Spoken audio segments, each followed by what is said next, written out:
Hello, everybody, and welcome to Project Talk, your favorite 4:30 p.m. Eastern Standard Time on the Eastern Seaboard chit-chatting show where we talk about, I don't even know. Like, sometimes it goes that way, sometimes it goes that way. I'm Glenn from Fun King 3D, and with me, of course, is my brother from another mother, James from Print and Play. Hello, everybody. Who's all kicked back and slouchy and. I'm mostly broken. Yeah.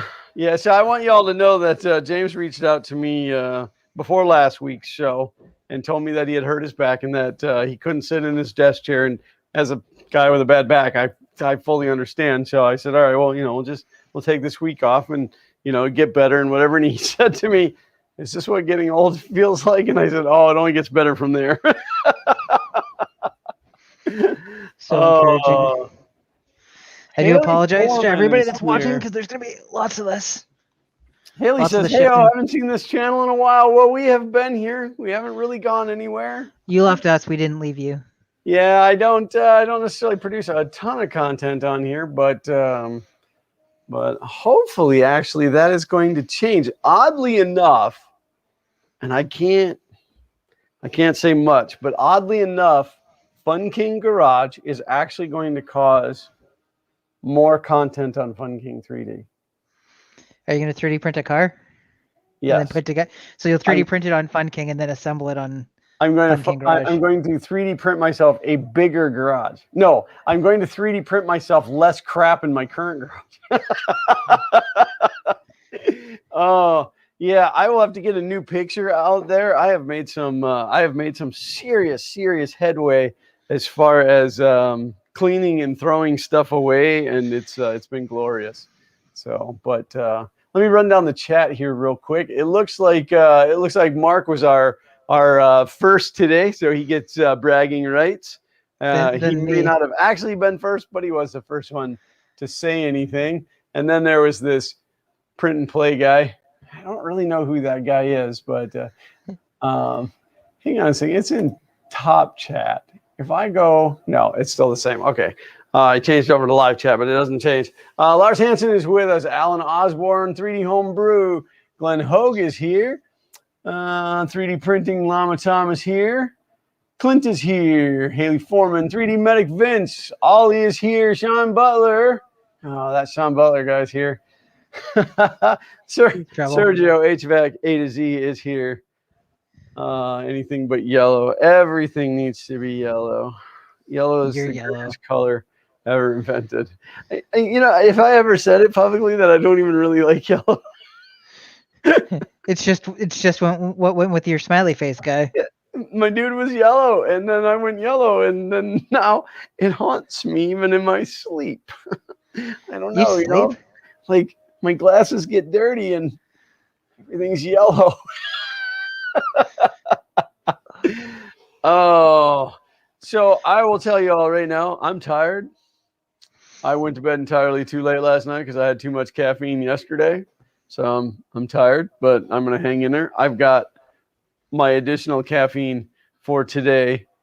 You should also know that Coke did reach out to me, and they told me to shut my mouth and stop talking about them. They want nothing to do with me. All right, that's a lie. I made that whole story up. Yeah, you got to be careful. Is it slander or libel if it's verbal? I don't know, but would that really be counted as either? It wasn't destructive towards them. I mean, I guess implying that they'd reach out to a customer and tell them to shut their mouth.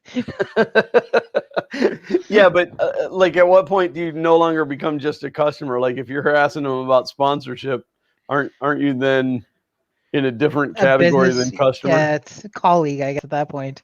Yeah. No, we've never even really asked. I only drink it because it's delicious. Do you know what my laptop has that I haven't seen on a computer in a long time? What's that? I'm gonna try and do like I'm gonna go like old school capture stuff. I'm gonna take a picture of it and then hold that picture up. Oh, I thought maybe you were going to log into the stream on a third device. No, that have a little Jamesception going on. Okay, so it's got this. Come on. Get the text in there. Come on, there. Somebody had posted on Twitter the other day about the turbo button on the front of their PC and how they were brokenhearted when they finally opened their PC and found out that that button didn't do anything. And it's like, well, it must have just been that PC, because my 486 DX33, that button absolutely did something. Yeah. I changed the front side bus to lower the clock speed of the Down to processor. 4.77 megahertz. Yeah, for compatibility with old software, because a lot of the original old software was written for whatever the processor does, just do things at that speed.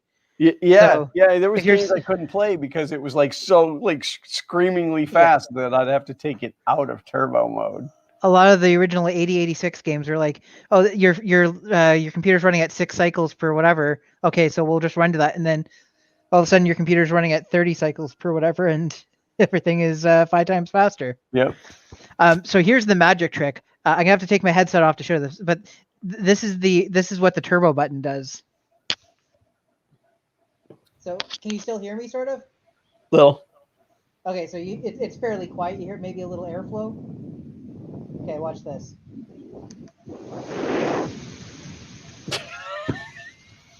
Like on and off. So it's just a turbo fan. So it does, I guess, overclock the CPU, not the GPU. But then it locks the fans at 100% so that it doesn't overheat. Wow. But occasionally, like, oh, it's pumping hot air. I'll hit the turbo button for 30 seconds and then turn it off, and then it's like drop the temperature down by 15 or 20 degrees. So. That's good stuff. So I don't know if anybody's noticed, but that printer back there is actually running again. Chugga chugga chugga chugga. But never the yellow one next to it. What's that? But not the yellow one next to it. No, because that's my PLA printer. I'm printing in PETG. So I'm printing a rigging for a GoPro so that you can hold it. And I looked at all the ones out there and I didn't really like them. Joel designed one at one point that looked pretty intriguing, but it required a bunch of hardware and I didn't want to go through all of that. You know, nuts and bolts are hard. So I just sat in CAD this afternoon and spent 20 minutes or so drawing my own, and I threw caution to the wind, and we're going to see how it works. It's like a 2.5 hour print. It's been running now for, probably 45 minutes. You only live once. Yeah, let's only film it. Whatever. I know where to get more. So for the first, as Sean Butler pointed out, the original turbo buttons actually slowed down the computer. So for the first time in history, this turbo button actually speeds up the computer. Yeah, well, technically, it didn't slow the computer down. It's when you turned off the turbo, it slowed it down. It was just always on turbo. You were really buying a 4.77 megahertz computer that could also do another speed. Yeah. Tony Ryan said, I heard this was not a 3D printing stream. It is not a dedicated to 3D printing stream. Once in a while, 3D printing does roll out of my mouth. Oh, I'm curious to know what everybody else is up to. I know James isn't up to anything because sorry, go ahead. Is it public knowledge how you hurt yourself? I don't even remember what, like, you mean like what the actual issue is? Yeah, like how did you hurt your back? It was, I think, like, because I didn't feel it happened. It basically it was the day after I did the first round of shelving work in the basement. I woke up and I had... You strained it. Well, so, because I've had sciatica in the past. A few years ago, Kay and I both ended up on it after we did like a 12-hour road trip.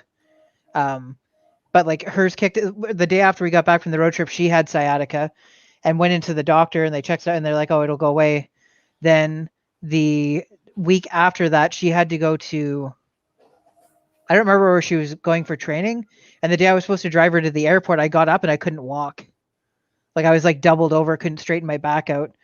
And so I convinced her that I was going to be okay, but that she should take a cab to the airport. And I got myself comfortable in my recliner and I sat back. And this is a legitimate story. I went to put the footrest down on the recliner and I didn't have enough leg strength to be able to do it. I couldn't get it to move. So I'm lying in this recliner and it's been 3 hours. And like I first tried to put it down because I had to go to the washroom and I couldn't get it to go down. And I legitimately was like, it's going to be a week. Kay's going to be gone for a week. I'm going to die in this chair because I don't have enough lower body strength to put the footrest down. And I legitimately ended up tipping the chair over. Yeah. I could, no matter what I did, I couldn't get enough leverage, and I couldn't get enough leverage in my back to like slide myself down. So finally, I just leaned over the side, and it tipped over and rolled me out of it. And Well, then at least you got out.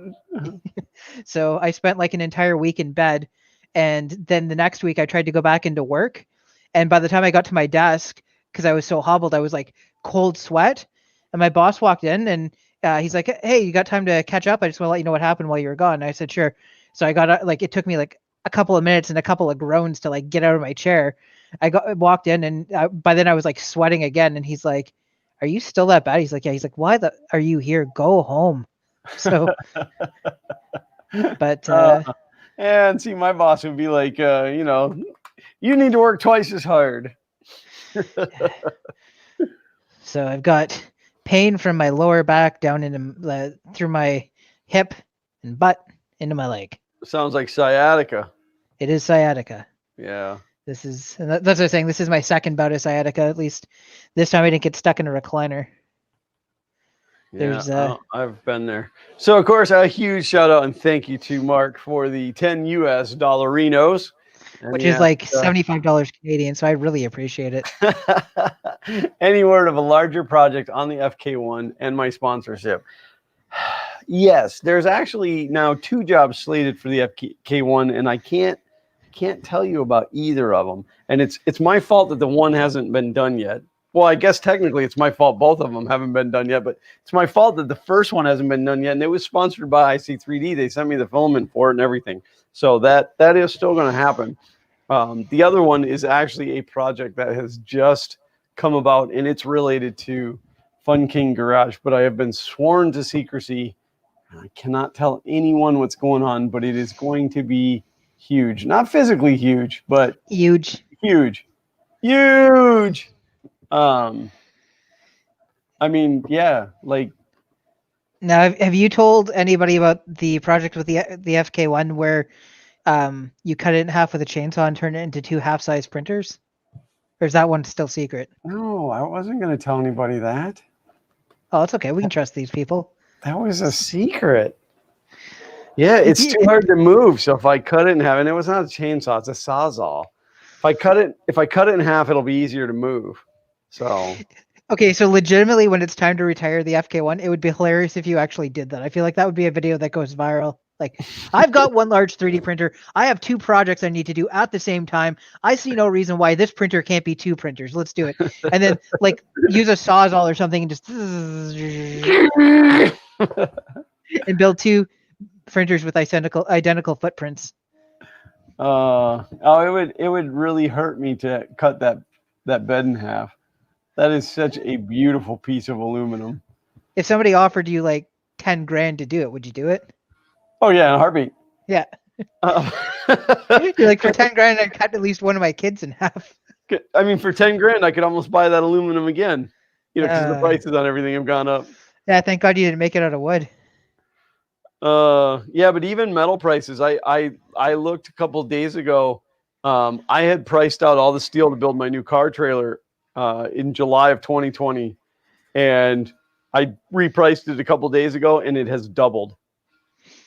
So, but eventually things will start to calm down. It's just going to take a while. Well, and like it'll never get back to where it was because right. Like, I mean, there are people that. Sorry, go ahead. We can hope it gets back to a normal, like even if it wasn't where it was, at least a normal price. Well, yeah, because people also have to keep in mind at this point we've jumped like a year and a bit since things started to go downhill. By the time everything sort of gets back to like what normal will be, in fact, like like nobody wearing masks, everybody vaccinated, stuff, it'll be like almost 2 full years.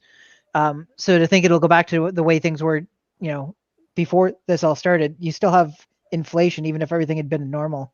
Right. So, and there is going to be some additional costs because keeping all these countries running when minimal people were working for at least a portion of that was going to be going to be a thing.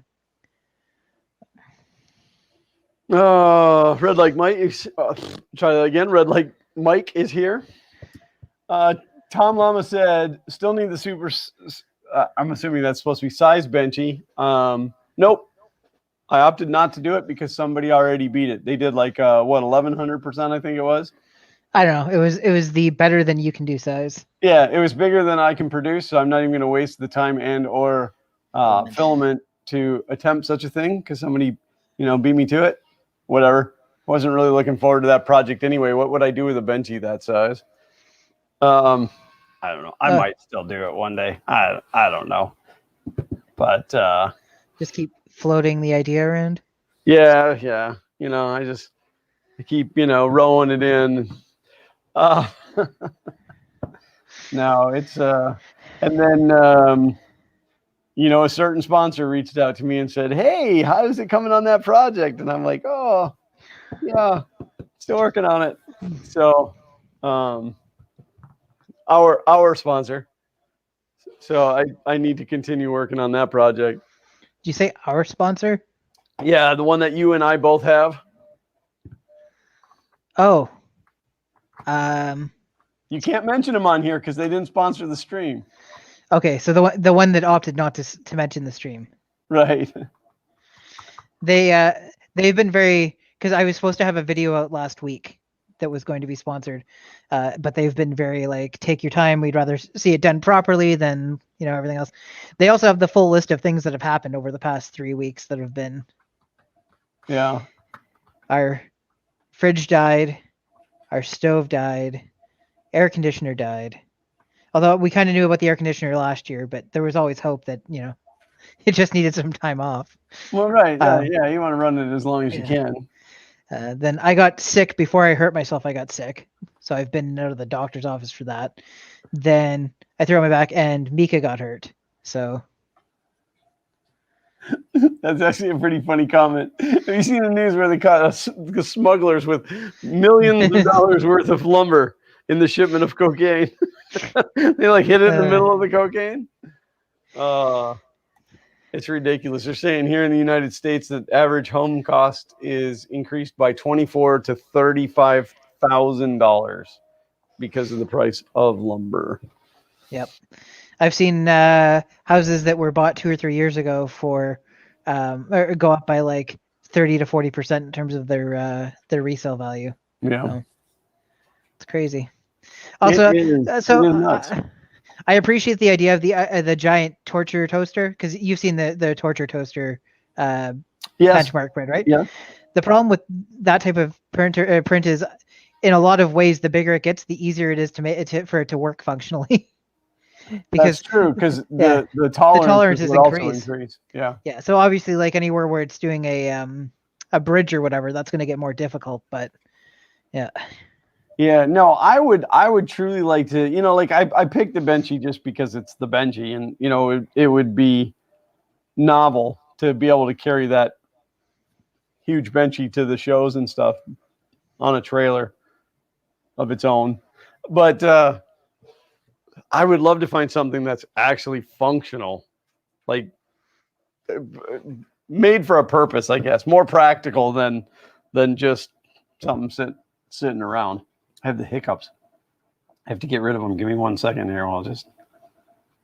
Well, Glenn's giving rid of his hiccups. I'll just remind everybody to click the thumbs up, or he will cry. Yeah, or won't cry, depending on which one you like more. That's my superpower. That's how I make hiccups go away. I just stop doing it. So. Yeah. Okay. The day of save. Mitch has arrived. Son of a Mitch. Announces himself. I have arrived. Yeah, it's and let me tell you, I'm going to complain about somebody. I know I don't complain very often, but I'm going to complain today. I work very hard at everything that I do. It was James that got us David Hewlett, which was huge to have David Hewlett on here. Then I get Mitch and Logan from BattleBots on here. But no, Joel, he's got to one-up us and get Neil Patrick Harris. I just, So where do we go next? Robert Downey Jr.?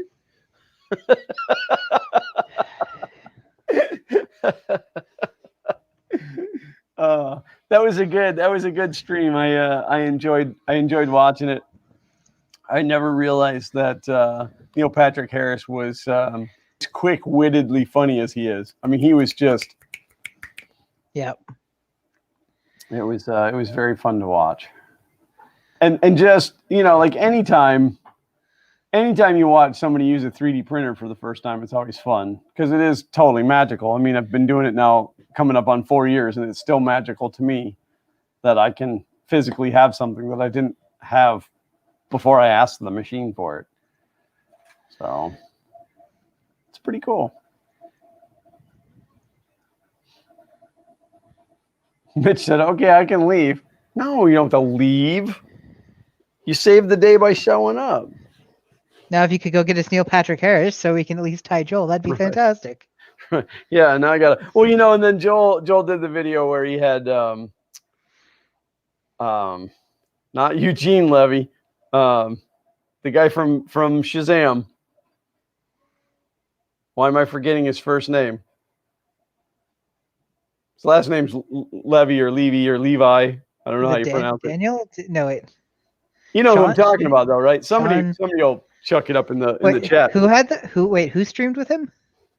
He was on Joel's. Joel got him to do a little. He did the bust, the Shazam bust. Okay. And so then he got a clip from him because Joel knows him from a prior project. And so now he's got a clip of him in his video. Sinbad, what? Oh, you're just gonna make me look it up. You're supposed to spoon feed me things. Oh, here it is. Hold on. I'm looking it up. Where? Come on, you can't give me the star. Oh, I'm terrible at Googling things apparently. Because it keeps listing who the director is. Zachary Levi. Yeah.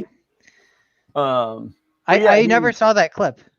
Oh yeah, yeah. He had him. It was like towards the end of the video or whatever. He was like, hey Joel, blah blah blah blah blah. He just kind of did a little cameo video. Much like what I've asked Joel to do for me, because he owes me. He always owes me. I do so much for that guy, and he just does nothing for me. Which, by the way, that's a joke between Joel and I. That guy owes me nothing. But yeah, so now all of a sudden he's got Neil Patrick Harris on his stream, and it's like, man, I'm still totally pleased with our accomplishments. I still think that David Hewlett was a huge thing for us, and then having both Mitch and Logan on, Logan, the guy that drives Mitch's robot.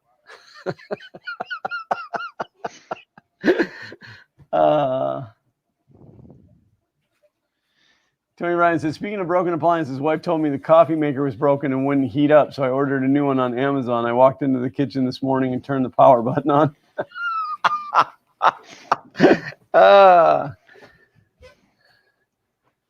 Well, that will stop it from getting hot.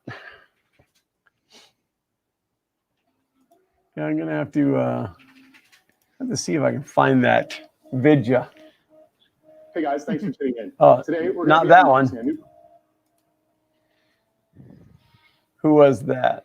3D Printing Canada. Got a little blurb. Okay, so I found 3D printing and painting Zachary Levi. The video. No, it was that 3D printing nerd guy. Yeah, this is a Joel video.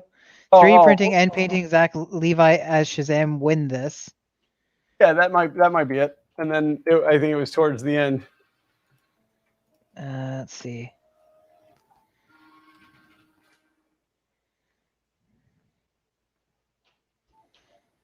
Oh, there he is. It's let's see. I can share it at this point actually if you want. Yeah, put it in the chat, yeah. If anybody is interested. Mitch said, I just crimped some wires. I'm not that cool. Oh, Mitch, you always be cool to me, man. Oh, it must be spread out throughout the episode because it's just a part of him saying, "And good luck. I hope you win this painted bust." So there must be more to it, unless. Glenn Hogue said NPH is such a dad, complete with bad jokes. Yeah, when he actually said that, like, I'm right on par with the dad jokes today, or right on point with the dad jokes today. That made me laugh out loud. That was definitely a fun stream.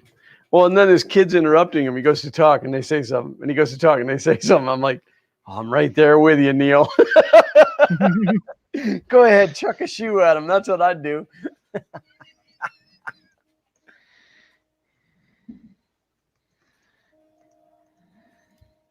I have so many tabs open on my. I don't think I need all these rep box tabs open anymore. I don't think I can build it any more than I already did.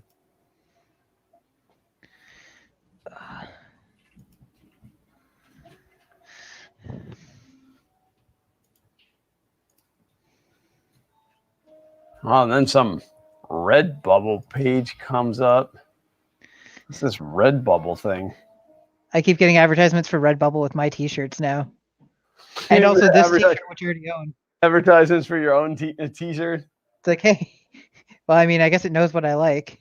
Well, it's funny because like we talked about it last week or 2 weeks ago on the stream, and then all of a sudden I was getting Facebook ads for it. Yep. And they tell you that they're not listening. Bull crap. All they do is listen 24/7. They're not listening. They're just very good at guessing what you want to see. No. I mean, what I want to see is a pocket full of money, Facebook. Let's see you do that. What I want to see is my support ticket getting replied to. Yes, what Xander would like to see is for Oculus to finally get off of their lazy humps and reply to a support ticket that's over a month old. Probably close to what, like 5.5 weeks. I fired up my VR for the first time in a long time last night, and I played Beat Saber for the first time while sitting down. It doesn't work that well. To be fair, like I was able to cut everything and do the stuff. To be fair, but I couldn't avoid the walls, so I just turned off no fail, or turn on no fail. Yeah, no. Well, the problem that he's having is like when he fires it all up, the hand controls are stuck at the floor. Oh. What happened? Yeah. Hey, happened. What's going on? What is happening? Nothing. What happened? I didn't say anything about you. I heard my. It's all right. Hello, it's all right. Joel. You say what you want. How's it going? I recorded it after the 5 for the Neil Patrick Harris stream, and I get pinged by James, and he's just like, "Hey, you want to join us?" And I'm like, "Maybe. We'll see what I can do." Can you hear me? Can you hear me? Absolutely. Joel, is like your stream having Neil Patrick Harris is the equivalent to our stream having you. I don't know if that's accurate. Oh, it's accurate. I don't think that's accurate. No, that's not accurate. No. Well, I mean, it's our pleasure to have you join us. Yeah, thanks for letting me in. What are we talking about? Are we talking about socks and sandals or something? Yeah, really nothing super important. I was actually just complaining because Xander's Oculus has failed, and we have had a support ticket open with them for like 5 weeks, and they haven't responded to it. And I've now opened a second support ticket. There's no other way to contact them. No. And their support ticket system is awful. Like you can't even go in and see a status of your ticket or update it, or Really? it just goes into the nether. That sounds terrible. Oh, it's awful. And so now I've started to call them out publicly because what else can you do? Yeah, and that doesn't even work. No, they don't reply. They don't care. They've already got his money. They don't care. They got the money. They don't It's care. under warranty. How do we get it covered under warranty if they won't reply to it? I don't know. Yeah. I'm sorry. Jerks. Sorry, and the problem again is that no matter which game he loads, he's not good at it. Yes, no, that's it. Yeah, like he puts it on and he has zero skill, but that's not how I understood it was supposed to work. I don't know. Really? You can return something because you suck at it? Is that? My house would be empty if I returned everything I sucked at. Okay, so no word of a lie. They used to have this thing called Rocksmith for the I think I remember PlayStation Rocksmith. 3. Yeah, I remember that. So I went, I'm going to learn how to play guitar. I'm going to surprise my family. I'm going to spend the next 6 months buckle down and like next family get together or whatever, I'm going to bust out the guitar. So I plug it in, I set it up, I start going whatever. And it's like, okay, so this is where, and it like gives you like, this is how long it's going to take you to learn this. And like, so I got through the first thing. I'm like, oh, sweet. I'm strumming a couple of notes and this is good. And then the last thing's okay, this is a 30-minute tutorial. 6 hours later, I still can't get to the point where I can pass it. So the guitar is now sitting downstairs. I haven't touched it again since. I looked at it and went, you made me feel bad and you don't get to be part of my life anymore. At least you didn't smash it. No, I'm saving that for when the cameras are on. Is this a old Oculus or new Oculus? It's the Rift S. Which one is that? Is that the one that plugs into a computer? Yeah. Oh, okay. Yeah, and he fires it all up, and the hand controls are stuck on the floor, and it won't. What is the term? It tracks rotation, but not movement. It tracks rotation, but not movement. I don't understand all this technology. What's that? On both controllers? Yeah, both controllers. That's got to probably be a sensor or software issue then. Well, yeah, like we've tried everything that we could think of. We went through every online support thing that we could find. We've completely blown the software out and reinstalled it, and unplugged and replugged all the hardware, new batteries in the controls, and it just. Can you find another pair of controllers you could try to see if it's a problem with the controller hardware, maybe, or if it's the Rift S actually causing it? Because the things, right? So rotation and movement is all controlled via the accelerometer in the thing, right? So that if it can, that it's at least working somewhat. Yeah. It's communicating as far as that because he can do the rotation. It just won't come up off the floor. The one you have does have the sensors that you have to place in the room, right? No. Okay. Well then. No, it's It's got a cord from the headpiece that goes down to the computer, and then it's got sensors all the way around it, and then the two controllers are wireless. There's no sensor for the computer. No lighthouse, no nothing. It's in the mask. Oh, okay. Yeah, that's a generation newer than mine. Mine has I think you can place up to 3 sensors to get like 2 in front, 1 in the back, so that it can track all around. But I guess the new ones have the distance sensors and everything on the actual headpiece, right? Yeah, it's got I think two in the top and 2 in the bottom. I don't know. Okay. And we even took the big googly eyes off the front, and it still doesn't work. That's unfortunate. Sucks that you have to do that. It's what? 2 on the top, 2 on the sides? Oh, 1 on the top, 1 on each side, 2 in the front. Just buy a new one. There you go. Buy a new one and return this one? And give them more of my money, and then have that one break. Right. Yeah. Well, I didn't say it was a good idea. He was he was really impatient. If he would have waited just like 2 more weeks, he could have had the Quest. But he was impatient and had to have it. And so then he ended up buying this one, and it's worked fine up until a month ago, and then it's got to be a hardware thing. It's got to be. I don't know. You guys don't have. Sorry, go ahead. I just want support to contact me back. Do you have any other computers in the house that would be capable of like testing it on? Yeah, obviously we could fire up his old computer. We still have his old one, which is what you could try plugging that and see, because I bet it's not that though. I think it's hardware, right? I'm just thinking of what he can test without having to go buy anything. Oh, well, just go buy new controllers, and then if they work, then just return the old controllers. See, you swap the. Yeah. I mean, don't do that. Don't do that. That's not what you're supposed to do. Right? Yeah. No, that would be morally wrong. Yep. So, knowing Joel's age and the computer technology he's worked with, he'll probably appreciate what I showed Chad earlier. My new laptop has this button on it. Oh, wow. I should. Let's see. Hold on. Let me grab something. He's coming back with a 486. Tony Ryan says interference from my Christmas display. Okay, so I got two things. One, I want you to look at this. What does it say? What does it say? It says, is it not going to focus? There we go. It is a hard card 20. It is a 20 megabyte Wow. ISA hard disk for IBM and XT PCs. Nice. And I think that's the technology they based on the compact flash to IDE adapter on, eh? Like it's. Have you seen those cards? There's No. an ISA card and modern day. Oh, ISA I card know what you're talking about. Yeah. Yeah. But look at that. Yeah, That is cool. This has Lotus 123 on it. Wow. Like the DOS version of Lotus. But here, let me get the other thing.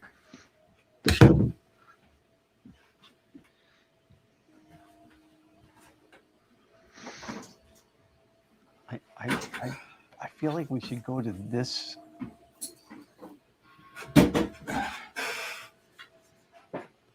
So this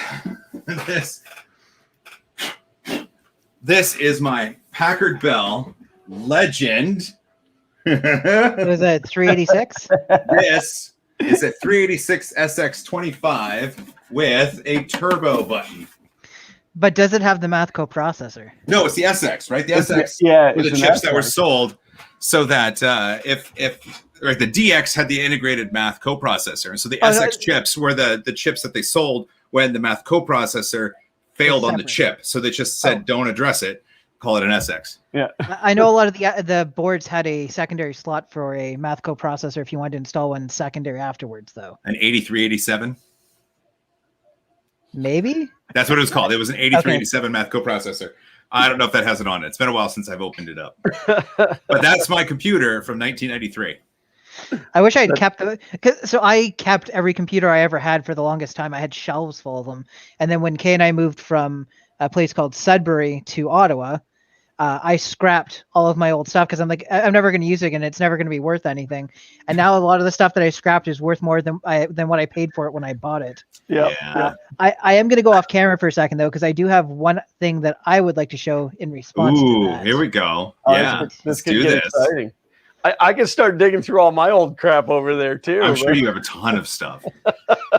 Like tons, right? When I was getting out of doing computer repair and into 3D printing and went to set all of this up, I took two pickup truck loads to the recyclers of computers that Jeez, just that's a sitting lot. around. Yeah, it was just, like stuff people bring you the old computer. Well, see if you can fix this. Nope, can't. Okay, well, you can just keep it then, because that's what I want. I want your old garbage. But yeah, but it all went to the recycle, and it paid, so that was good. So I will be using this in an upcoming project. Uh-oh. And it's a bit newer. It is a bit newer. I don't know if you guys will recognize it by just the front of it. Is that like a Voodoo? It's an AGP card, right? It is. So yes, it is a Voodoo. It is a very specific Voodoo. So you can see it does have. Oh, it is 3DFX. Okay. 3DFX. So, but it's not the kind that it's not the pass-through kind. No. So the original pass-through ones were the Voodoo 1 and the Voodoo 2. Yeah. Then when they got to the Voodoo 3, it was standalone, had 2D and 3D integrated. And then right before Voodoo or 3DFX went out of business and sold off their assets to NVIDIA, they released the Voodoo 5 5500, which has dual GPUs. So this was the first, or one of the first instances of dual graphics processors on the same card. And I think there was a Voodoo 5 6000 that had 4 of them, but it never saw retail. So one of my project videos for my hardware channel is building a computer that's modern meets retro, which is going to use this to power it, even though it's like grossly underpowered even against other cards of the time. Just because I like 3D. Well, and here, look. At the time, this was unheard of. It actually had a... it required its own power. Yeah, it needed its own power because AGP couldn't provide enough for it. Wow. You need one of these. Oh, look at that, a Pentium. Ooh. Get close enough and I'll tell you what speed it is. Oh, yeah, of course. Oh, I think that's on the backside. Someone on TikTok I saw collects processors, and they use 3D printing to print little mounts for all of them, and they just have this shelf where all of these processors are on display. Yeah, I seen one time a guy took a bunch of them and put them into a coffee table and epoxied over the top of it, and it was just all these chips in a coffee table. Sacrilege, man. That's blasphemy nowadays. All that gold. I mean, there's so much gold just in the pins. Bit mining in slow-mo. Oh, somebody recently set up a Commodore 64 to mine Bitcoin. Okay. And they said to mine one Bitcoin would take like 5 million years. That's not surprising. It gets better than that. Somebody recently set up a original Game Boy to mine Bitcoin. No, that's cool. I'm glad they're doing that. Someone used an Adafruit board to make multiplayer Tetris on the Game Boy original a thing. Yep. That's cool. One of the things I didn't realize too is that if you get into the RetroPie setups, one of the Game Boy emulators that's built in by default, words are hard, on RetroPie is one that allows you to start up 2 instances of Game Boy that are linked together. So you can load up Tetris, and it loads up 2 of them, and then one's linked to controller 1, one's linked to controller 2, and you can play against each other. That's really cool. Yeah. It only gives you the audio from one side, otherwise it would get confusing. But... Otherwise, yeah, it might be terrible. Well, Tetris audio is not the greatest, even with one audio. What are you talking about? It's wonderful. That song is burned into my brain. Although, so I fired up the original Tetris Game Boy, the Tetris for the Game Boy a little while ago, and I'm not nearly as good as I either remember being or used to be. That's too funny. Tetris is the only video game my mother ever played. We'd go up to the camp, and my Game Boy would disappear because I'd be halfway through a trip, and the batteries would be dead, and I wouldn't have played anything. Oh no! Yeah. Oh, it's fine. Clint said it's retro night. And I don't know if that's a slam on our age or. I only feel really old. Yeah, James is broken like an old man. I'm missed old. the stream last week. I'm a 37-year-old man going on 67. That's what I was telling everybody. When James reached out to me 2 weeks ago about hurting his back, he says, "Is this what it's like getting old?" And I said, "Oh, it only gets worse." I'm gonna uninstall aging. It sounds like a good idea. Uninstall aging. It's a great idea. Get rid of it. You don't need it. Install it later. Yeah. Well, at least put it on delayed updates. That's right. I mean, it's inevitable, but you don't have to do it all now. So. But no, that was a great stream you had, Joel. Thanks. I really thoroughly enjoyed that. I love seeing people print for the first time anyway. The whole, the magic. It's kind of like getting to see a kid go to Disney World for the first time. And so like getting to see him print for the first time was so exciting. But I just never realized that he was that quick-wittedly funny. I mean, yeah, he was on top of things, man. Like, oh yeah, he knew. You have to be, right?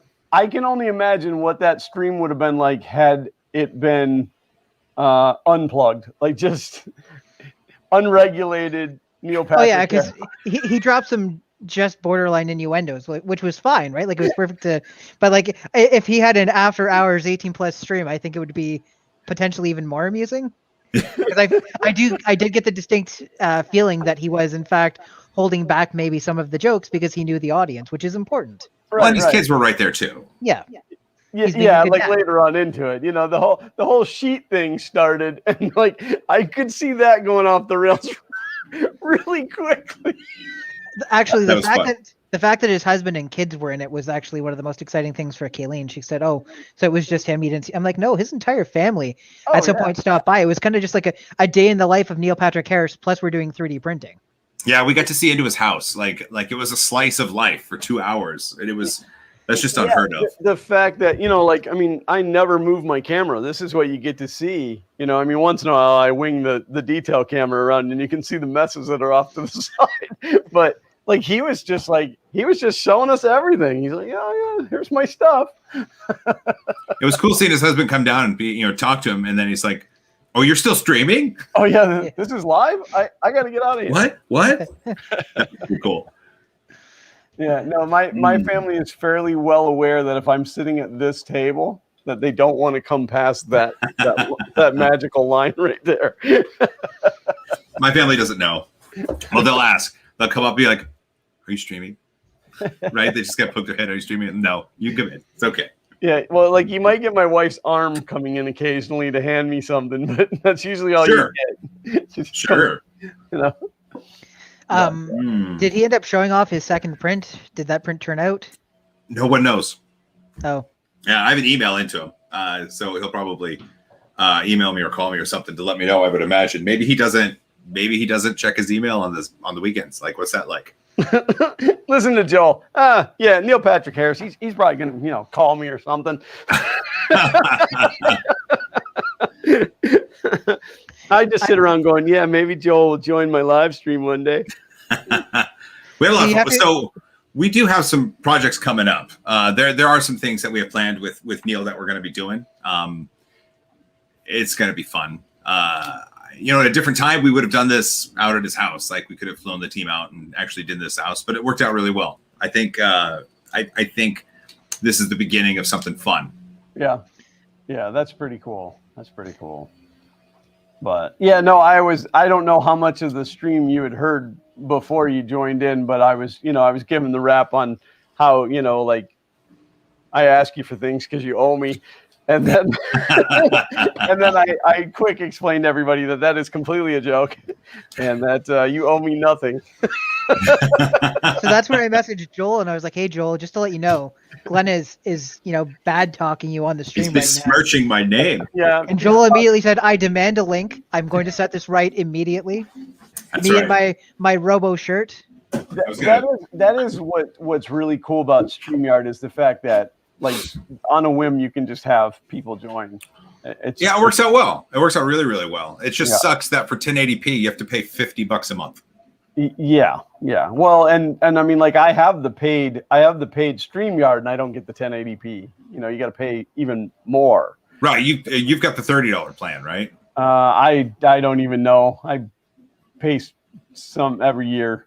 I don't know. Oh, you did the yearly one? So yeah. StreamYard's cool, but also the problem is, if you go to the YouTube interface, for example, to schedule a stream, StreamYard can't stream to that. You have to schedule the stream through StreamYard in order for it to recognize it. Right, yeah. So you have to go into StreamYard, set everything up, and then go over to YouTube and finish setting it up. So right, but if you don't know if you want to use StreamYard, it sucks because you schedule everything. That's what. So one of the issues too late with at that point. What we were doing, we were going to use OBS.Ninja for our stuff with Neil, and the bit rates weren't right just on the way it was sending video back and forth. We were originally going to do the studio, which sucks, or the internet there. Oh, excuse me. The internet sucks because it's like 100 down, 15 up. Ugh, God. Oh. So we moved to my house and set up stuff because I have symmetrical gigabit here. And the OBS.Ninja stuff still wasn't working as reliably as we wanted. So that's when we went to Zoom. We thought about doing Discord as well, but we didn't want to make Neil install other stuff. And we'd had Zoom calls with Neil, so it's like he has Zoom, so that worked out. You should have just reached out to me. I'd have loaned you my StreamYard. Oh, yeah, but it was already scheduled, Glenn. I wouldn't have just randomly popped in on you or anything.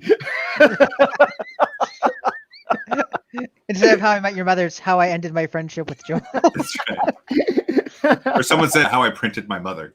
Right. I saw that one and I'm like, that's still appropriate, right? That's fine. That's fine. It's fine.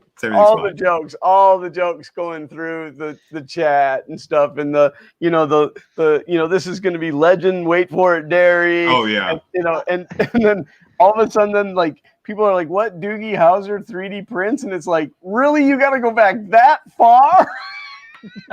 That was people's first experience with Neil, or a lot of people. That was my first. I remember watching Doogie Howser MD, right? I remember him typing on my computer. I'm like, I want to type on a computer too. Yeah. Chicka, chicka, chicka, chicka, chicka. It was fun. I made a couple of the NPH jokes too, and then I was like, I wonder how sick of this he gets, because I'm sure that everybody that walks past him on the streets, like, I request the highest of fives, and like he's either gonna, because he seems like he could also be the type that's just like, I love this, I love that people get this much enjoyment out of them, and high fives everybody without Corona. I think I would imagine he accepts it and puts up with it, but I would imagine he doesn't go out searching for it. Absolutely. So the only part that I was like, he still loves the characters because he made a couple of Barney jokes during the stream as well. Oh, sure. Yeah. But Well, you at the gotta end, I'm like, embrace I it. can't wait to get you suited up with stuff in your garage for. I tried to not do any of that. Right. I was just trying to facilitate being helpful, and I didn't want to be trying to. I didn't want to be that guy, right? So you don't want to be the guy that's just trying to enjoy help a guy and fanboying over it, right? Like that's just, it could potentially make an awful. annoying experience. Just awful. Yeah. So we just had our fun. We had our fun. Had a good conversation. Do I have crap in my hair? Well, I'm sure you do. How else would you get it to stand up like that? I mean, it's the weekend. Like, Yeah, I didn't shower this morning because why? What's the point? I had nothing Well, planned. you're not going anywhere. I'm not going anywhere. I put on a Robo shirt, for God's sake. Yeah, most people don't know this, Joel, that I got my hairstyle from you. That's how I do my hair, is just like yours. One day, man, I dare you. I dare you. I'll pay for the toupee. I always just tell people this is the reverse mohawk. Actually, I sure wore my Fun King shirt. Yes, you should have. Hey, I wear that every once in a while. Well, it's good for you. It's good and healthy. No, I mean, again, can't thank you enough for doing that. It gave me a nice little boost. And you know what was really, and I will never ever not be appreciative of the 5,000 subscribers that I got through the giveaway stream video that you did. But that was a long time ago. Oh yeah, the subscribers I got from you this time were people that legitimately wanted to be there. Right. It wasn't for a giveaway. Like people actually came and subscribed, and they're like, we're here to see your stuff. And it's like, yay! And I actually picked up 10 to the 3D printing channel as well. Hey, well, you got to make more stuff now. Well, yeah, and that's actually I was just telling everybody that I have a project coming in for Fun King Garage that I can't talk about, but that project is actually going to generate content on the 3D channel as well. Oh, that's awesome. Like it was supposed to be the other way, and now it's pushing in this way. So it's pretty cool. That is really cool. So yeah, we've got our first commissioned job. Ooh, And really? we're new. Like, that's okay, but it doesn't matter. It's awesome. What are you talking about? I mean, I say I'm new. I've been turning wrenches since I could, before I could walk. But yeah, it's every time Joel, it could take us in a good direction. We've got some good people giving us some advice that could be huge. So, Oh, good. What? So back when the wrench was invented. Oh, shush. He said back when the wrench was invented. How come you don't want to come over here and come on camera? Joel is here. You can talk to Joel. It's not that. That's not a draw. He just got a haircut yesterday and he doesn't want to show it off. He hates it. Really? Yeah. I'm sorry. Every time Joel wears my shirt on one of his videos, I get people instant messaging me on Twitter being like, or DMing, I guess, on Twitter going, hey, Joel, wear your shirt and your latest. And I'm like, okay, cool. Cool. And then I low key go and watch it because I watch most of your stuff anyways. Thanks. I appreciate that. Yeah. Yeah. I only watch his stuff when he's wearing my clothing. And I recently found out that you have a thing called After the 5 that is available to Patreon supporters, so you can see what happened after the 5. I love that tweet. That was awesome. I'm like, I'm going to record something. You're like, how would one go about finding this thing that you offer? Oh, check it. You know what? I believe in giving everyone a chance to self-promote in a natural environment whenever possible. So that's a good way to do it.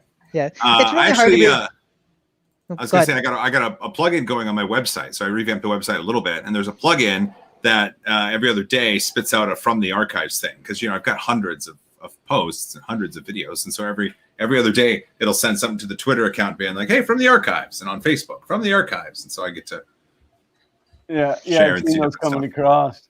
So it keeps content coming in all the time, but it also gives you a chance to revitalize some previously old and potentially forgotten content. Yeah, even I don't remember all my stuff. Yeah, it's man. like it's all the old cringeworthy stuff. I got a comment. Oh, it's so- still cringeworthy. All Yeah, of it's I hate going back and watching the old stuff. It's just like, ooh.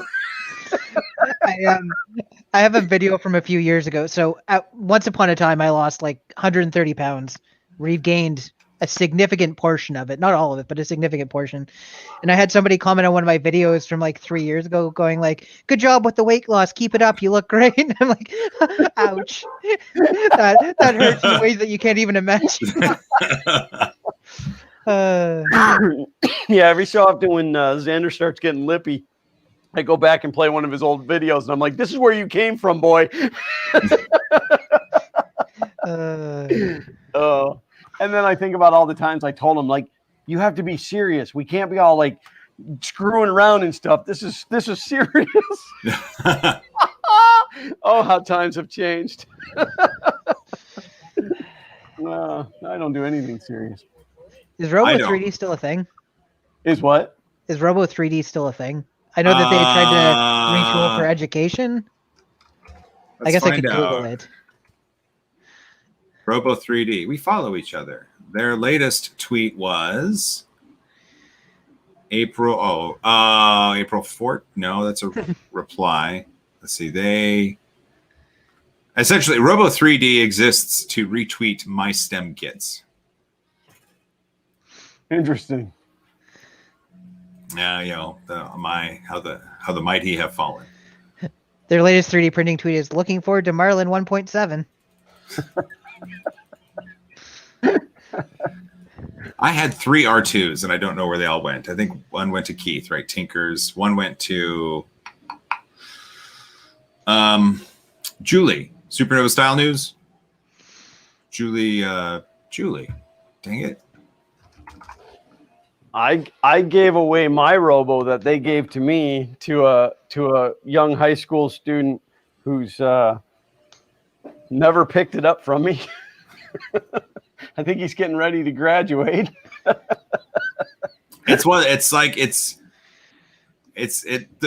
Robo R2s are kind of antiquated. The R1s at least were hacked and people really still enjoy. Chris Pileski might still have his Robo R1. I don't know. But then the Robo R2s were like this weird sort of middle ground because they weren't really hackable. Still had the hex got a hot end. The bed leveling was atrocious. You had to fix yours out of the box, right? I had to fix 2 of mine out of the box. It was the bent? Yeah, at least so they sent me one and it wasn't working right. So they sent me another one and the lead screw was bent. So the third one they sent, they put on a pallet. I remember it up and they put it on a truck. flatbed truck and they drove it to my house. Yeah, and it was still not. And it still required a stylus. It still required some stuff. It was the lead screw again, wasn't it? It was the lead screw again. Yeah, it was the lead screw again. Yeah. I remember you opening it and showing it. It was like there's a plastic panel that covers it at the bottom, and even the plastic panel was like on slight of an angle. Bent. Yeah, not good. Very much not good. And the story is like, even under the best possible shipping conditions where they essentially float it on a cloud to your house, it's still going to get broken. Well, the big problem was the third one they took to me, they unpacked it at their headquarters, adding LED light strips and doing some other stuff, and then packed it back up because they tested it, packed it back up, and then sent it on its way. So it stands. There is reason to believe that had they not done that, it might have got to me successfully. But because they did that, the third one failed. Like that could be the possible that could be real. That could be the reason. No, that's insane. That's insane. No, I'll never forget that video. I mean, just your appreciation of the stylus was so terrible. I couldn't believe it. So Braden has always been nice to me. I've heard he said some non-choice words about me at times, which is fine because I besmirched his products. Make better products, Braden. Braden, I remember when he was at my house in my garage and we were live streaming. We were talking about stuff. He was starting to print, and we were talking about the raft. And Braden was like, "Doesn't everybody print with a raft?" I'm like, "Oh, Braden." 50 years ago, maybe. Braden, I mean, I understand, but it's not the default. Like, that's not what Braden. It was kind of funny.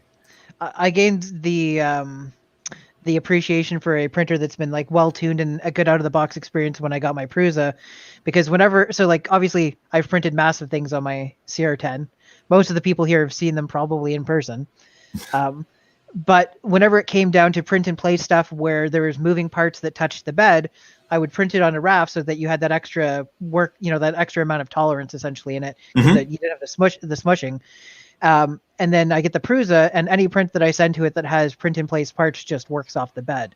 No raft, no. And I was like, I begin to appreciate, and like the CR10s for me, the beds were never like 100% perfectly flat, so you end up smushing a little bit more so that those spots where there's ever so slight valleys, you get decent adhesion. So it's like catering to the weakest link in the chain essentially. Yeah. Well, the CR10s though, that was the advent of the biggest build volume for the lowest cost, right? That was the one that the CR10 itself sort of started the large for less offerings that we have. It was the revolution. It was an MVP. So in software we talk about MVP, right? The minimum viable product. And so the CR10 was almost like an MVP. It was the minimum viable parts to make a 3D printer that could print, and it just happens to print fairly well. The very first version of it had very little in the way of it had no special features. It was, like you said, absolutely bare minimum. And the other thing is too, though, I think we've, at least with current technologies, I think we've hit like the last big revolution with it. The quality of the prints can't really improve a ton more. We'll get additional features and functions and stuff so that your printers are more reliable, but I feel like it's going to be baby steps until whatever the next technology that replaces it comes about. Which is hopefully the replicators from Star Trek. There's still room for speed increases, where they can still push out the same amount of plastic, but in a much quicker manner. Being able to go to a lower layer height to have, a cleaner print and stuff, but again, increasing the speed. So I still think there's room to move. I think the biggest snag for speed printing will be cooling. No, obviously that's mostly PLA, but the faster you print PLA, the faster the fan gets away from it, and the less active cooling it gets. But if you could come up with a system that can essentially cool the entire layer, all the time, essentially, then you can have it printing as fast as you want, and things solidify almost immediately. A big poof of air every time it lays down a layer, just like flash freezes. Well, there was I don't remember where I saw it, but there was a guy. He's got like an H-bot or some sort of custom clipper thing, and he's running incredibly fast, and he had to get 2 fans and made ducts that kind of go up and then just point at essentially where the nozzle is, and so it's doing high airflow to just kind of cool off that entire section. And using a thermal camera, you get to see it, because I mean it's going, the people that do the speed benchies, that's how impressed are you with those benchies that we're seeing now, that it's like this took me 10 minutes, 15 minutes. I think I saw one for 6 minutes. I think there's 7. I think 7 or 6. I don't know. I can't wait to get my Voron built. So I'm in the process of acquiring the parts and talking to people. I saw that. I can't wait to run again. Clipper and do the tuning. Right, you put the accelerometer on the head and it does its little movement stuff. It's like input shaping or something, Lars just chimed in and said Clipper with input shaper. There we go. Yeah. I think that's the key for moving forward. I think 32-bit boards for Marlin, I think is cool and all, but I think we need software that can self-diagnose common printing problems, and I think that's Clipper. I don't know. I haven't used it yet, so I don't know for sure, but it looks cool. It's good to have things to be excited about, though, isn't it? It is. I gotta go, so that's cool. I have to take my mother-in-law to the dealership. She's got to get her car fixed. So well, that's it. Stream's over. See you guys later. Bye, everybody. Well, Well, Man, hey, thanks for letting me. Thanks for having me in. it was really Tell cool. Xander I hope his hair grows out in a way that he feels comfortable with it. And you know, like I'm going to tell you this, and I think I tell you this every time that we stream together. You are always welcome. Oh, I appreciate that. We do this every Sunday. You know, I'll if do you're that. bored, Well, sometimes I'm busy, or sometimes oh, you don't have asleep. anything going on. Don't Nothing. tell me you're busy. That's Nothing. crap. Nothing. Nothing. Yeah. Bye, guys. Thanks for being here, Joel. take it easy, Joel. Surprise. That was exciting. How long was he in the green room before I let him in? I don't know, because I thought you would see it pop up right away. And he did message me. He was like, I'm waiting in the green room at 5:03. Yeah, like I mean, because I always watch between the chat and you. Like I'm watching those two things, and all of a sudden, like he was down there. I'm like, oh, I thought maybe you had set up a screen share or something, and then I'm like, oh, wait a minute. That's legitimately him. I also like that it was 4 minutes ago you tweeted out that he's in here and now he's gone. Yeah. Well, it doesn't matter. People show up. Yeah. So, Dum Dum Dev said printers need to be faster and cheaper until everyone will have one, and I only agree with that halfway. I mean, they definitely need to be faster. I don't think that we're at a point yet where everybody needs one. There's You you still have to be very technical to be able to run one of these. You need the reliability of a fridge or a stove where you know that when you put something in a fridge, it will get cold. You don't have to worry about coming back and checking on it 20 minutes later. You don't have to worry about that it's going to get 85% cold and then fail.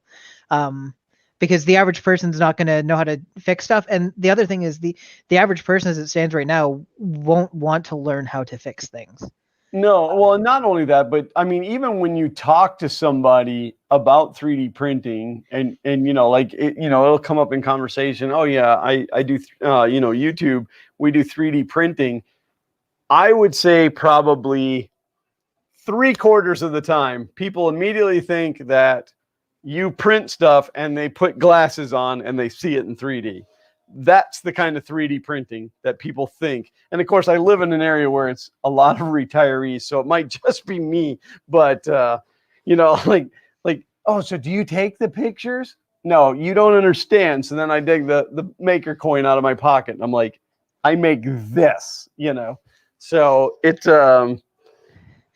we will get there, I think. But I mean, I had to explain to one of my neighbors the other day what it meant to have subscribers on YouTube.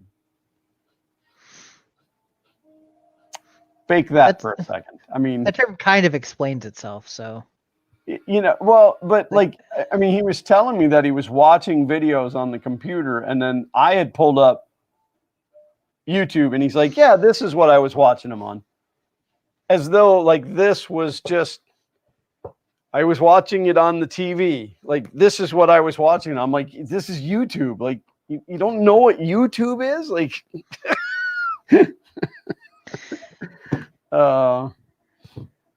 not everyone has a CNC or laser cutter. No, but they should. At least I should. I feel a 3D printer could be another craft or shop tool. Yeah, and I mean, I look forward to the day when you can legitimately go in and I'm going to go back a few years. You go into the Sears and Roebuck and you pick one off the shelf. Like I want that one in avocado green. And you bring that thing home and you plug it in and you push the button and boom, it makes your thing. And you might have to clean the plate once in a while, just like you have to clean out the inside of your microwave when the spaghetti explodes. But we're not, I don't even think we're close to that yet. I mean, if you look at the technology where it was even the 4 years ago when I started, don't go away yet. I want to know what was going on. I just didn't want to interrupt with Joel. 4 years ago when I got into all of this, the technology was so much different than it is now. And 4 years before that and 4 years before that, it was crazy. It was crazy what you had to go through to print. What did you try and what happened? All right, so what I did was I thought if I took the batteries out of the controllers and put them back in. Okay, reset the controllers. I think we tried that, but that didn't work. Then I removed the device completely out of the software. we've tried that. Yeah, I tried a different USB port, didn't work. We've tried that. I know, I don't know what else to do. All right, well, the next step is we're going to fire up your old computer and hook it up to the old computer and see if it works. If it works, then we know it's software related. If it doesn't work, it's hardware related. Does that make sense? Does that That's sound what right? I thought. Yeah. Well, if it's software related, then I don't know. We figure out what's in that machine that's causing it to stop. At the very worst, if it's software related, you can back up his stuff, purge it, and then reinstall. Like most games and stuff like that, they're synced to the cloud, so you're down the time it takes you to install stuff. It's like through Steam and stuff. So yeah. So Tony Ryan wants to know if you've tried turning it off and back on again. He's not even remotely cracking a smile on that. He's so tired of this. You guys have to understand, he paid for that with his own money. He saved up all that money for months and months and months. Quick question. Do you know when it stopped working? 5 weeks ago. It's been 5 weeks? I didn't realize. Because the only thing I could think of is, have you also tried doing a system restore back to like 6 weeks ago to see if it was like a Windows update or something like that caused issues? No, but I think it's going to tell us if we take that machine and hook that machine up. Like I agree with that. We won't plug it into the internet. We'll put it up here and hook it up to one of these monitors. Did he have VR set up on it before? Yes. Oh, then yeah, do that. It'll take 10 minutes. Yeah, it we're still surprised it even ran on that machine, and then of course the machine that he has now is like super top of the line, the best of everything you can get. But no, I think that's the best way to do it. Just go, like, he can even plug it in where his new one is now and just not plug in. I'm assuming there's an Ethernet cable there. Yeah, I'll just throw it up here on the bench and hook it up to one of these monitors. Mitch said if it's not software and hardware related, it's user related. He has a bad attitude. Windows 98 driver. That's funny. I spent my free time in bed this week looking up Windows 98 drivers for that machine I'm going to build. Nice. Well, because it's not that easy anymore. Like, there's no, even when you get into legacy sections for some of these products, there's no drivers for downloading. Oh, no, yeah. XP if you're lucky. Yeah, so you're hoping that somebody else somewhere along the lines has kept a copy of it and put it up. And in some cases, it's like, oh, yeah, I had an old motherboard CD and it had these on it. So it's not even the most current version, but like, it works. It's better than nothing. Yeah, well, and let me know if you're missing anything, because I may still have stuff around. I think I've got them all. The motherboard I've got so it's got integrated audio, but I think I'm going to, I'm trying to do a sort of balls to the wall type build where I want to have like a Sound Blaster Live 5.1 in it, that's like era specific. The Voodoo 3, I'm running an AMD Athlon XP 2500 Plus, I think. And the motherboard isn't like the top of the line one, but it supports everything. The only thing is, I think it only supports DDR up to 333. It's an Elite Group ECS K7 if you're S5A. not putting sim memory in it, it's not old enough. Oh, I actually have a bag of the old 32-pin sim memory downstairs. Yeah, I've got some. They're probably actually laying within reach right now.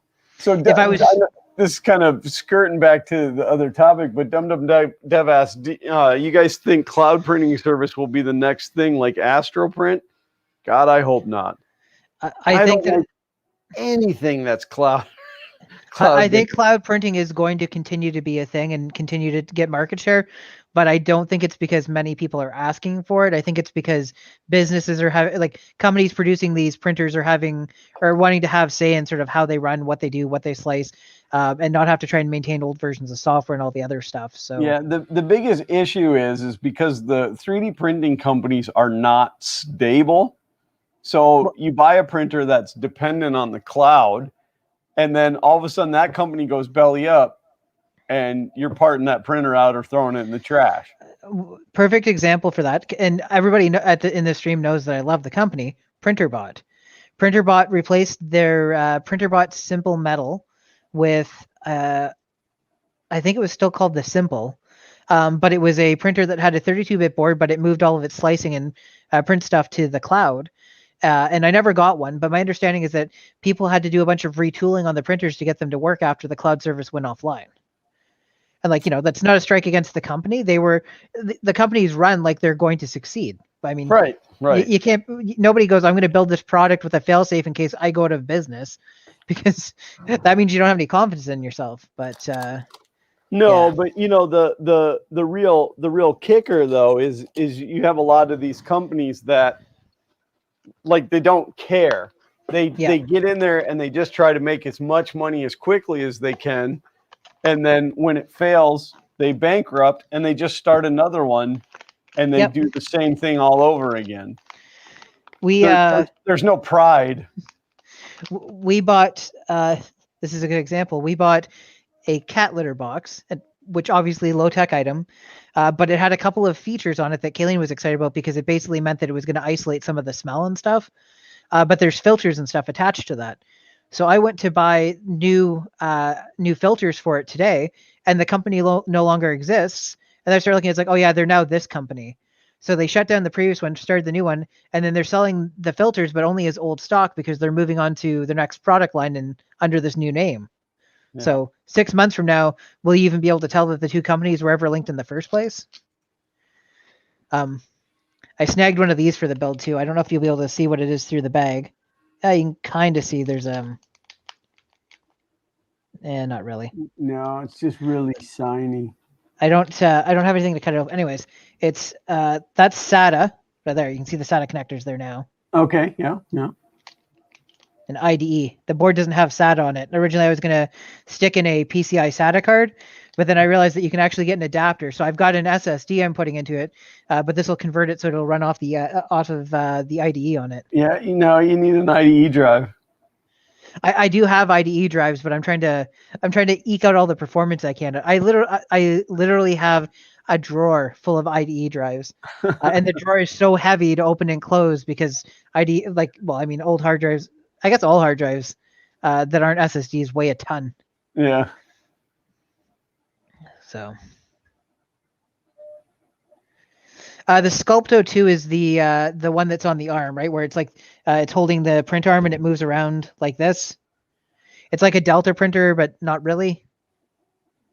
Oh, I've seen that one. Yeah. And it's got the spinning bed. Yeah, it's like it's got two articulating arms.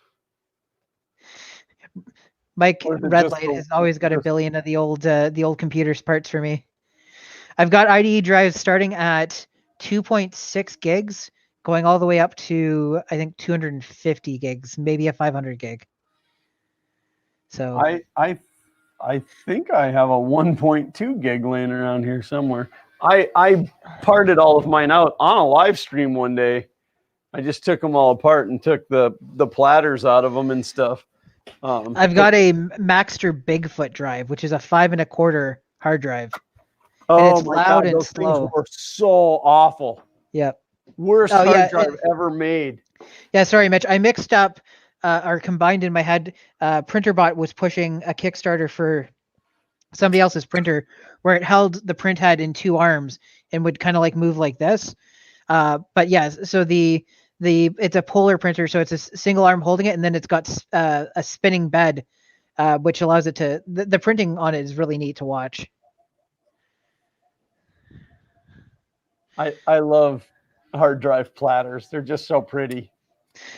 One of the guys at work took apart an old hard drive and he pulled the magnets out of it, and then he tied a magnet off with floss and then taped it to his desk, and then he tied off another one and hung it from the top of it, and then put a third piece of magnet in between, and the two things basically kept the third piece hovering, and it was like that for years. Wow. So he got it spaced absolutely perfect, and like you could tap the middle one, it would go like this, and then cut the settle back into the place. Yeah, they're also really good. Like if you need a makeshift stud finder, you can use it to find the drywall screws in your wall, and then you know where the studs are. Kay was laughing at me. I had a somewhat stronger fridge magnet. It's a chip clip, but they put a magnet on the back so that when you're not using it as a chip clip, you can toss it up. So I'm going like this over the wall, and she's like, "What are you doing?" And I was like, "You'd hit when it go, and it would like snap back into place." I'm like, there's the stud. It was even funnier when I tried to use it in that 4-foot section where there is no stud. Yeah, well, I have a problem with stud finders because as soon as I take it out of the box, it goes off like crazy. So. Dun. Wow. I have to see if I actually that reminds me, Tony Ryan. Thank you. So I had a bunch of trouble finding a brand new case that had that looked the way I wanted to and had 5 1/4 slots, because optical drives are dead too now, right? Like nobody, Oh yeah. next to nobody no. uses one. So I finally found a case that was a mix of black and white. So I'm using the white because like the original color for old was beige. So I'm trying to find something that's a happy in between. But I need to go see if I can find a 5 1/4 to 3.5 inch adapter, so I can in fact. If it wasn't for the fact that shipping is so ridiculous, I would send you. I have both AT and ATX cases in beige in my garage. Well, I might bug you for one the next time we meet up somewhere. Yeah, I could do that. Like the next convention, I could bring all that to you. That'll unfortunately be 2022, but yeah, probably. I don't even know if I'm going to be able to, like, because I'm checking Amazon, because everything's fast on Amazon. 5 1/4 to 3.5 inch adapter. Oh, to put a 3.5 inch floppy in a 5 1/4 bay. Yeah, because I there's no 3.5 inch externally accessible bay, and I have a whack of floppy drives I could put into it, which piece de resistance, Mike said, bring the rest of your scrap. I have a box. For you. So, yeah, I don't know where it is right now, but yes, I have a box of scrap. And you want like all electronic boards and stuff, right, Mike? Because I can bring you some stuffs. Okay, Mike, do you have a 386 or a 46 case with a motherboard and chip in it? Because I've been trying to track one down for under like $500, and that hasn't been easy. I think so far my slowest computer is a Pentium 166. He said yes, but I don't know if it was to my question or yours. Whatever. Clint, that's actually exactly what occurred to me just now, is that I can just design and print one. If only there was some type of machine that could make what it is that you're looking for. Yes. I'm ashamed that I didn't think of it immediately, to be honest. I will do that. That'll just make the video even better, and then I don't have to wait for anybody. Other than it'll take me 2 or 3 iterations. Okay, well, if we're ever in a situation where we're going to be in the same place at the same time, I might look to purchase one off you if you don't mind. Well, that's cool. I'm trying to think. So the first computer I ever had was an 8086, I think, that I got that was being thrown out from my school, and it had no hard drive in it. And then they were throwing out another computer that didn't work, that did have a hard drive, and it used that the proprietary IBM format where the oh, there you go. Yeah, that's the adapter I need right there. It's got 2 USB ports on it. Look at that. Yeah, USB ports in the front. Yeah. And then I have this, which I think is fantastic. I've seen that before. Yeah. A removable mobile hard drive rack with brand new in the box. It's got 2 fans on it, right? Yeah. Is that 2 25mm fans or 30mm fans, something like that? I don't know, but I mean, these things are complete and utter garbage. This is that Manhattan brand. They used to have a truck. It was like a Snap-on truck, but it was for computer parts, and they would drive computer store to computer store, and you'd go out and you'd go up on the truck, and they had all this stuff, and you could buy all of your accessories off of a truck. It was cool, but it was cheap. It was cheap garbage. I'm going to link. So anybody that's interested in seeing how this Voodoo build goes, I'm going to link the channel it's going to be on. Most of you probably already know about it, but I have a channel called Print and Play Retrospective. Throwing those links out anyway. What was that? Huh? What was that? I said you should be sharing those links anyway.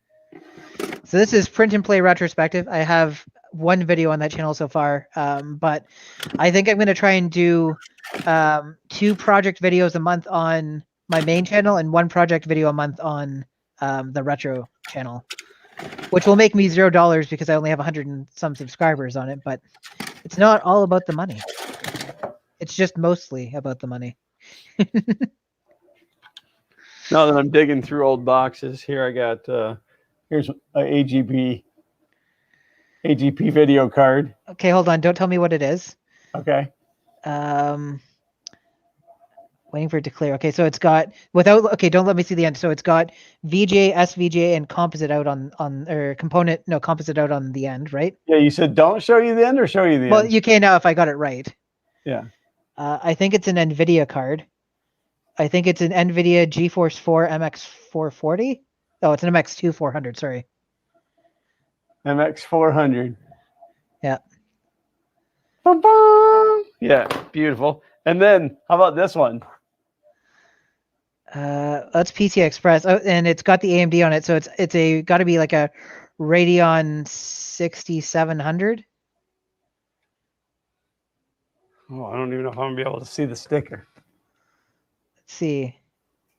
It's a 5800. I was a generation 2 new. 1 gigabyte. Yep. One gigabyte. So I looked this card up. This card came in a Dell CAD workstation that I bought from the university, and I looked this card up. And when it was new, it was like $3,000. It weighs a ton. It's so heavy because of the heat sinks and stuff. Yep. But like I tried to use it, it's garbage. I mean, like this is Well, by probably today's standards, yeah. Lars Hansen says he just subbed to my retro channel. Welcome aboard. I'd like to say you won't be disappointed, but who knows?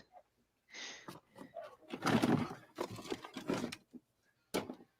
right, well, that's all the deeper I'm going to dig into the archives, but I like keeping some of the old stuff around. Looks like I missed a bunch of stuff.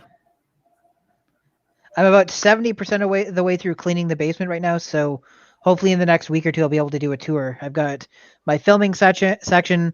The retro gaming section is still behind my filming section for now. I'm going to sort of remap that a bit, but I also have an entire wall that's got lineups of my old computers from the Apple IIe that I was given by one of the viewers from probably from both of our channels, but all the way up to I have an AMD K62.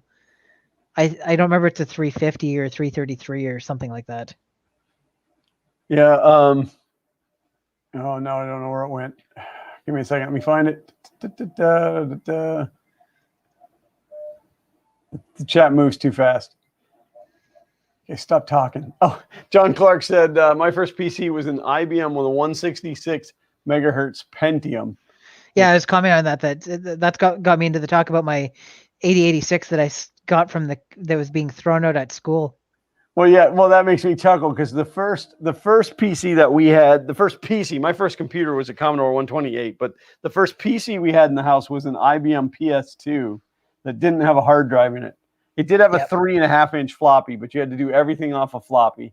And then the first PC I bought, I had custom made, which was a 486 DX33 with 8 megabytes of RAM.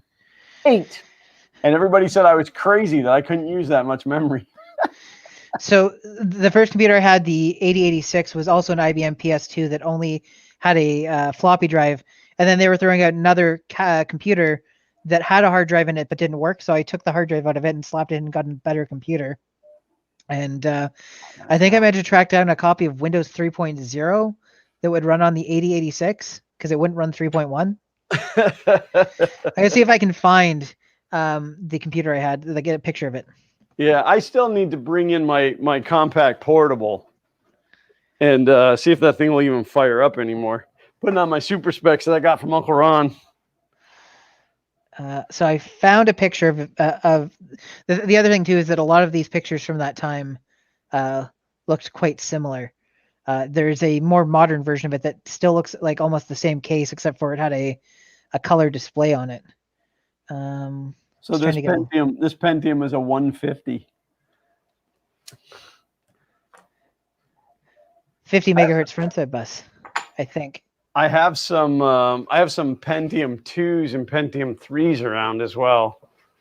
The slotted ones. Slot 1, and then AMD released the Slot A to compete against it, and then neither of them did very well because they didn't account for the fact that being this big basically cartridge style processor with a giant heatsink and fan being plugged into a motherboard vertically like this would over time cause the top part to fall out of the slot, and then the computer would stop working.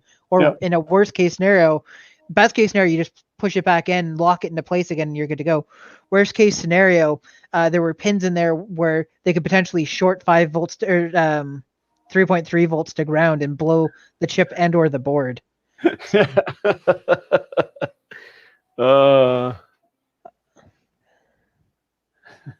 John said non-MMX too.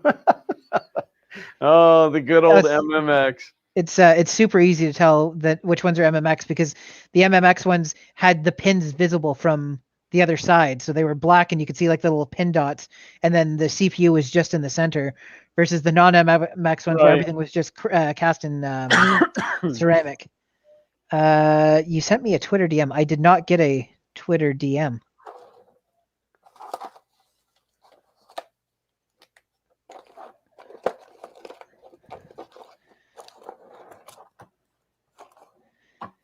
Yeah, I did not. I've refreshed the page. I didn't get a. Oh wait, now it just took a while for it to. Oh yeah, I started working a computer. So, Builder's Mark sent me a picture of a hard drive, an IDE hard drive in a carousel.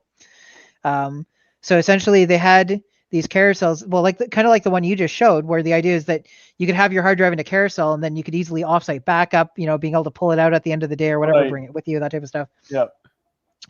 I started a computer shop when I was 16, and I didn't have a lot of experience with them, and I thought they were hot swappable. Well, some of them are. Yeah, so these ones were straight up IDE, so they were not hot swappable. And luckily, all I blew was a power supply when I yanked one out while it was running. So one of the stupidest things that I ever did as a computer technician, I was still wet behind the ears, and they sent me out on site to fix a computer, and it turned out that the power supply had died in the computer. This was AT. This was in the AT days. And so you remember they had the cable that came out of the power supply with the four spade terminals, and you had to put black to black in the center. Well, yeah, the switches, the click switches had like a divider down the middle. So you had hot and neutral. Yeah. And like some of the power supplies came with 2 black wires and 2 white wires. Sometimes they were a black, a white, a brown, and a blue, you know, like this. And so I wired it up which in a way that I thought was correct. And when I pushed the button, it sounded like somebody punched the wall on the other side of the office where I was. And I'm like, and you know, I turned it off. I'm like, what is that? And I did it again. And so I said to the lady, I said, is there somebody working in that office over there? And she's like, no. That office is empty. And so I didn't know what to do. And I'm like, well, I need to take this back to the shop. And then it was when I got back to the shop that I realized I was dead shorting that thing, but it wasn't tripping the breaker. It was actually slapping the wire inside the wall. Oh, because it was causing it to just tension up with the resistance, the heat.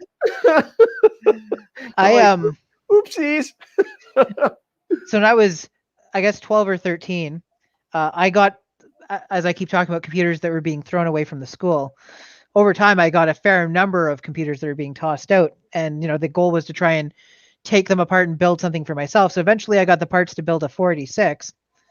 And I pulled it apart. And for the first time, I found an AT power supply computer, because everything else I'd been working with was like IBM proprietary or Compaq proprietary, that type of stuff. So I'm building this 486 out of parts of other computers. And it comes time to plug in the main power connectors to the board, which is 2, I think, 10-pin cables that are split in the middle. And what I didn't know at the time was that the 2 black cables, which are your ground, have to go into the middle. So when you push the 2 cables together to plug it in, you should have 2 black cables in the middle. Right. I didn't do that. And I've never seen this happen again since. I had the computer sitting on my desk in the basement, which wasn't a very big desk, and it was kind of leaning off the front because I needed to be able to see inside it. And I pushed the power button, and the power supply exploded so spectacular that it left a black scorch stain on the wall behind it and pushed the computer off the front of the desk. Wow. Yeah. So that 46 never actually worked for me. I don't know why. Oh, Uh, that's oh, good Clint stuff. says he's heading to bed. He's probably already gone, but if not, have a good night. Who's that? I'm sorry. Clint. Oh, Clint. Well, if you're still here, Clint, thanks for being here. Appreciate it. AutoCAD for DOS. So segueing back to car channels. Other than your channel, which I started watching, which only has one video, so didn't take me long. Well, and just to be fair, To be fair, the format is going to be a little bit different. I just want you guys to know that. it's going to be a 6-mat instead of a 4-mat. I don't want to give anything more away. It just When's the next video out? Let's do that. Let's say that. Do you know? I don't, because this project just rolled in. We brand new channel. We're already kind of shifting gears, and the reason that we Car channel that shifted gears. no pun intended. No, the reason that we did it, mainly is because of the content we've been given. So, Hey, you got to work within the it the will confines. be, it will be sooner rather than later. It's not going to be months and months and months. Yeah, you got to try and keep like at least I once every would couple of weeks. Well, I would think 2 weeks at the absolute most. So, I just can't. I can't. We're waiting on somebody else. We're waiting on the guy that the commission's coming from. So, and that's it. That's all you're getting out of me. So, okay. So, what were you going to say other than my channel that you've been watching? And so I started watching another car channel, which you may or may not have heard of before. Have you heard of Vice Grip Garage? Yeah. Okay. Yeah, I started watching basically everything that guy's done. It's very good, like background sound or whatever. While I'm working on my actual day job, his stuff is so entertaining. And it's so unique, right? Like nobody else does it quite that way. Right. So for those of you in chat that have never heard of Vice Grip Garage, I would say the majority of his content is him buying vehicles, usually sight unseen, then going to wherever said vehicle has been left for, I would say at least, 15, 20, 30, I think one of them might have been 40 years. And he gets them running with a minimum number of parts where they've died or where they've been left to rot. Yeah, So which is usually sunken into the dirt, and the tires are always flat. And here's the kicker, is that every time he does this, he drives it home. And we're not like, oh, he found another one in the town. It's been 400, 500, 600, 1,200 miles. He drives these cars that haven't been driven in at least 2 decades. Yeah. He does whatever the bare minimum is to get it working. But his methodologies are sound. Like the way he actually works through stuff is minimum risk to himself and to the engine. Maybe some of the vehicles he's driven probably shouldn't have been driven in the state they were, but that's why he's going from one state to another. Yeah, there's another channel that I watch a lot too, and it's called South Main Auto, and it's a guy that does repairs. He's in, I believe, upstate New York. He's in New York, but he's kind of more rural. He's not in the city, and he's got an auto repair garage, and then he videos the different repairs, and he's not changing oil. Like he had a Toyota truck that came in that the customer states that the air conditioning fan was making a noise like it was out of balance, and that it wasn't putting out very much air. And he said as soon as he opens the door and he's like, oh, I already know what the problem is. And he's like, oh, like driving. Animal? Yeah, rats, yeah. Rodents. And so the truck had this like really like fuzzy seat cover, and it was like there was like pieces of it missing. And when he drops the fan assembly out of there, it's all packed full of the seat cover where the mice had been making a nest in there and stuff. And he said, he's like, he goes, I can't even describe the smell. And he's like,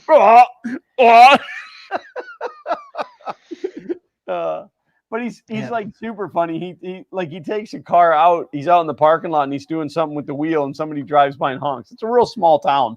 And like somebody drives by and honks, and he's like, "Oh, it's that guy." Like he doesn't even look over. He's like, "Oh, yeah, it's that guy." Just tell by the sound of the horn and the way they honked. It's just whatever. The Uh, the sense of humor on the guy from Vice Grip Garage is that he never breaks character, right? Like yeah, he'll be yeah. talking through something, he'll be like, "All right, so the right thing to do here is that we bleed the brake lines, or we'd empty the brake lines, refill them, bleed it out, and I'm gonna go ahead and not do that." And or he'll open it up and be like, "Oh, geez, I don't think any of this wiring's not been touched by mice, so I'm gonna go ahead and close this and pretend I didn't see that." Yeah, and exactly, then he yeah. closes the hood up, and it's like 20 minutes later into the video, he opens the hood up and he's like, "All right, I forgot there's no wires in here." That was the. Did you see the one where he recovered the Cadillac, the Coupe de Ville? I don't think so. No. So he bought this Cadillac a year prior, and then he goes to get it out, and it's right before there's a massive rainstorm coming. He's like, and there's a red flag warning, whatever that means. I can't be bothered. And he like just did the hand wave or whatever. And he goes down, and the thing's sunken down into the ground, but then trees have been growing up around it and stuff like that. So the muffler's actually sitting on roots. So he goes, yeah, this thing's been sitting for. He opens it, and the seat wells are full of water. They're like not full like puddles, but like everything's soaked through. So he opens it, and the smell is like, oh, that's thick. And then he's got all the doors open. The smell's not going away. And then he opens up the hood, and none of the wire, like all the wires have been chewed on. Opens the glove box. There's a mouse nest in there. So he goes, I don't even know if I'm going to be able to drag this out of there. And so he gets his air canister. It's been sitting there flat tires for 20 years, and 3 of the 4 tires like permanently held air. Yeah, and the 4th one, hold air. yeah, and then the 4th one inflated and stayed inflated for a few minutes. So he topped it off and then yanked it out before it went flat, so that he had room to get in underneath. And yeah, sure enough, he was able to. He drove it home, and he's been doing a restore on it. There's 3 or 4 restoration videos for him doing it on the cheap. Yeah. Yeah, it's good. It's good, fun stuff. You know, like I mean, I went to the whole garage format because it's where I go. It's my happy place. Like, content will never ever stop coming out of that building. The building itself has years of content just in getting it situated and set up the way that I want it to be. So it's going to be good. I'm kind of glad that we're, see, I got to be careful. I'm kind of glad that we're changing the formatting because it was a lot of work to film that. And Sean, as a director, is very demanding. He's like, no, do it again. No, do it again. No, do it again. I want you to look at the camera and say, I acknowledge that to put out a quality product, this is the type of reinforcement I need. Well, you know, like when we were shooting the trailer, there was a scene in the trailer where the camera was outside the garage door, and I was walking in towards the lift, and I had that big 1 1/8" wrench in my hand. 1 1/8". That's imperial for you Canadians. And like part of the scene was I tossed the wrench. I threw the wrench to the floor. Well, we did that scene like 15, 20 times, and I finally realized it was dinging my concrete floor, and I'm like, well, we ain't doing that anymore. And then we didn't even end up using this. But no, it's amazing because Sean Shenanigans, for those of you guys that know him on the Twitters, he worked in TV and movie production for like 7 years. So he sees it differently than I do. You know, like his visions are like, I would just never even come up with the things that he had me do for that video. And I mean, like, I will be the first one to admit the content, like the what's the word I'm looking for? Like what that video was about, replacing that intake manifold on that car, was not the most exciting thing ever. Like my biggest concern for it, because it was well shot, it was well edited. We've discussed there's some audio issues, which, you know, right. Again, well, I don't know if you would have necessarily noticed the audio issues had we not used the Rode mic for part of it and the cheap mic for the rest of it. It still had that like almost upper cutoff. Like there were but yeah, I understand what you're saying. If the audio quality had been consistent, that maybe it wouldn't be a big deal. Right, you wouldn't have noticed it as much. Yeah. So my biggest concern with that type of video is somebody's going to Google how to do what you did. They'll watch the video and then hopefully be able to replicate what you did based on what you teach. But that doesn't give them a ton of incentive to subscribe for future content because they had a momentary issue. Because I started thinking about the times that I've like, oh, how do I do this? And I, find a YouTube video on it. I watch how to do it, and then I never subscribe to the person because. Right. Yeah. Correct. Well, and I didn't make the video to be a how-to. It's not. Right. It's not an instruction. Originally, that was my goal. Was I was going to walk. I mean, okay. So backing up even further, that was the second time we shot that video. Xander and I shot that video before Sean got here. Xander was the one that did all of the video production. The audio was so terrible on it that it was just unusable. And that one we shot as a step-by-step how to remove and replace the upper plenum. Now, you have to understand that plenum has to come off to do spark plugs, to do PCV, to do general maintenance stuff. You have to take that plenum off. So this is the gateway to other repairs, essentially. Yeah, it's a very common thing to have to do. And Nissan uses that motor in a plethora of vehicles. It's not just the Maxima. It's also in the Ultima and the Murano, the Quest vans. It's in a bunch of stuff. So audience-wise, there was a little bit. But the video was terrible, and it was like 4 hours of content on a job that I can do in about 25 minutes off and back on. Like if I just go to do it, 25 minutes off and back on. But there's some very catchy things with removing that, mainly those bolts that are way down back in the back. I've seen some videos where people were like, they were using a ratchet hooked to another ratchet and some duct tape. And, like it was just horrific. Mitch asked, who drives the Maxima? I do right now. But that's going to be Xander's car. So we decided that we weren't going to shoot it as how-tos. It was going to be more like a car show, like a car TV show, which is why it turned out to be the way it is.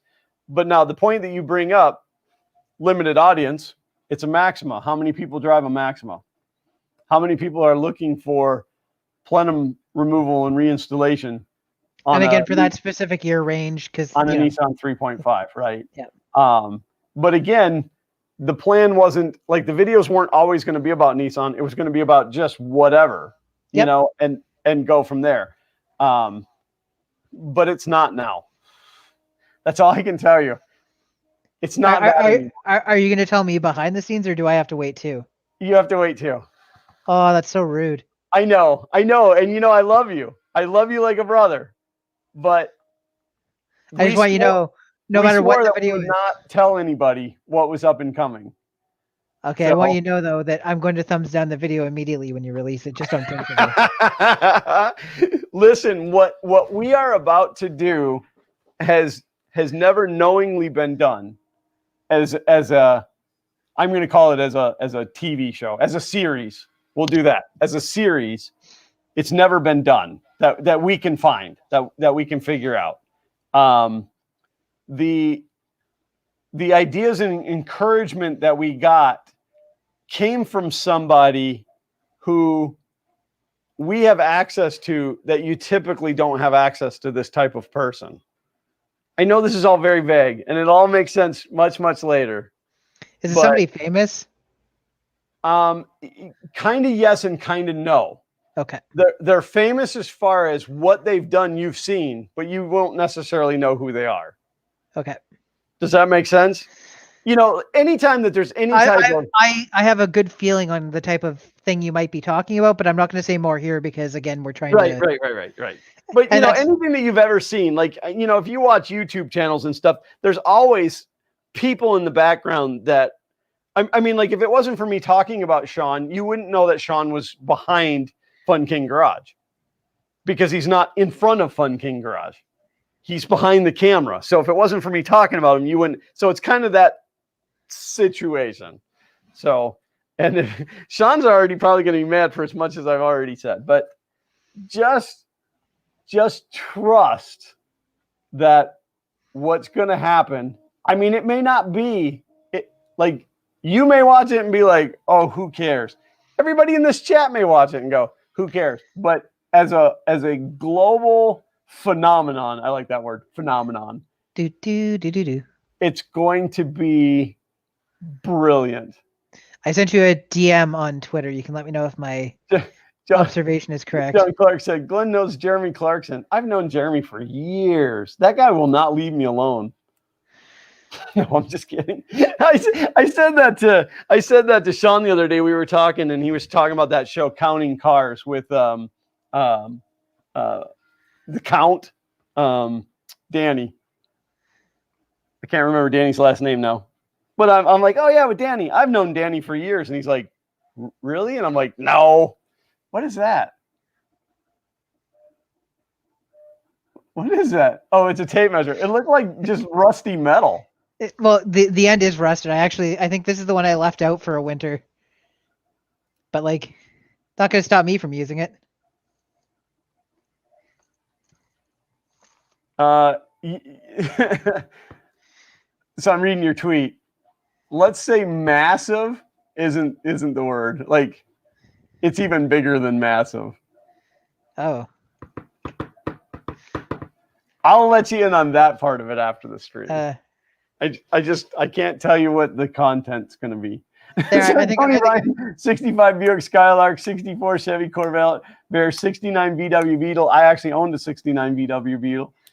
72 VW Diesel Rabbit. Mitch said 93 Ford Probe, 97 Accord. I can't.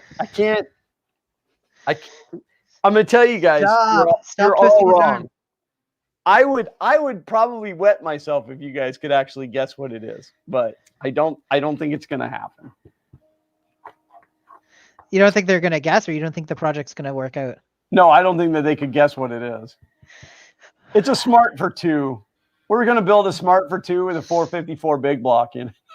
The one thing you're saying, though, is that whatever this project is, it's going to become a series. It's not going to be a single video. The project that we have coming in will cover we'll say a season. It will have that one project will be, it's not Corona. It's just Coronic? No, wait, I can't say that joke. It will be multiple episodes. And this one project will probably lead to an infinite amount of other ones. And an infinite amount of money. Okay. Like every time you see me, I'm just walking around with a garbage bag full of money. Can you start mailing me some then? Then we'll start sponsoring Coke. Mitch said, I really want to see a Smart for 2 mod. I wanted to buy one of those and put it in the back of my pickup truck and just drive around because it'll fit. It'll fit in the back of my truck. And I just wanted to drive it around like it's a spare tire. When I first started driving, one of the vehicles I was looking at was one of the smart cars. It was like going back to the very first generation. I'm trying to think, were smart cars always electronic? No, there's smart cars are also gas, right? I think they're hybrid. I had a friend of mine that worked for he's an OPP officer, Ontario Provincial Police, and he worked in traffic accident reconstruction. Okay. And we were going through. I was talking to him about my first vehicle and stuff, and I was showing him the ones I was looking at, and he's like, "Don't get a smart car." I'm like, what? And he's like, I can show you a couple of these because like they've been released public domain, but he showed me some pictures from one of the accident scenes with a smart car, and like there's nothing left of the smart car. He goes, it doesn't matter what you hit if you're doing highway speeds, you lose. There's no room for the extra features and stuff. He's like, if you're just driving around town, if you tell me that's all you're gonna do, then nothing too bad can happen to you at like 40 or 50 kilometers an hour. But if you're talking about taking this off or to like do road trips and stuff like that, no, don't get yourself a smart car. Yeah, no, I mean they're so small that there's really no there's no room for safety. Yeah. You know, It's a there's not it is a golf cart. It's an enclosed golf cart. pretty much so, yeah. Yeah. Except for hybrid. I'm looking for a picture because here, let me do a screen share on this now. So the picture that I'm about to show you, these people have. Well, I hate when it does that. Hang on, I got to do it one more time.